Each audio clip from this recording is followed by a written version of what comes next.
آزادی وہ چیز نہیں جو مل جائے آسانی سے، حاصل ہوتی ہے یہ نعمت ہمت اور قربانی سے۔ پہنچے ہم ساحل پر ابھر کر گہرے دریا کے پانی سے، گردابوں نے دیکھا ہم کو آنکھیں پھاڑ کر حیرانی سے۔ جناب صدر السلام علیکم۔ حکیم محمد سعید شہید کا فرمان ہے، ہم آزاد ہیں۔ ہمارے نونہالوں نے آزادی کے سائے میں آنکھ کھولی، انہوں نے غلامی کا زمانہ نہیں دیکھا۔ یہ ان کی خوش قسمتی ہے کہ آزادی کی نعمتیں ان کو شروع سے ہی میسر ہیں۔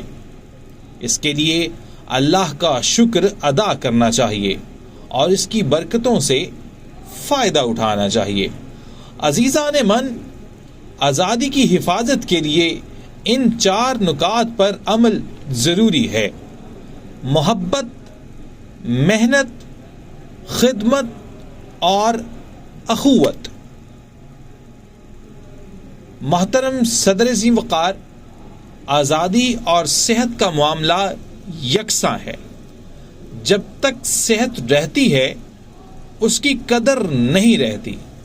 چونکہ اللہ کے فضل سے ہم کو آزادی میسر ہے، اس لیے ہم اس کی اہمیت و افادیت سے ناواقف ہیں۔ ہم اس سے ایسے ناواقف ہیں کہ آزادی سے آزاد تر ہو رہے ہیں۔ صدر عالیہ مقام ہمیں تاریخ بتاتی ہے کہ جن لوگوں نے آزادی کے لیے جنگیں لڑی، انہوں نے اپنی تاریخ خون سے رقم کی۔ ان کا نام سنہری حروف میں زندہ ہے اور زندہ رہے گا۔ جلال الدین خوارزم زندہ ہے، محمد بن قاسم زندہ ہے، سراج الدولہ ٹیپو سلطان زندہ ہیں، لیکن میر صادق اور میر جعفر نہیں۔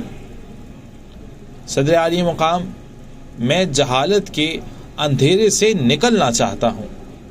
میں بھوک افلاس کی افرید سے چھٹکارا پانا چاہتا ہوں، لیکن مجھے پیدا کیا اس دیس میں تو نے، لیکن مجھے پیدا کیا اس دیس میں تو نے، جس دیس کے انسان ہیں غلامی پہ رضامند، جس دیس کے انسان ہیں غلامی پہ رضامند۔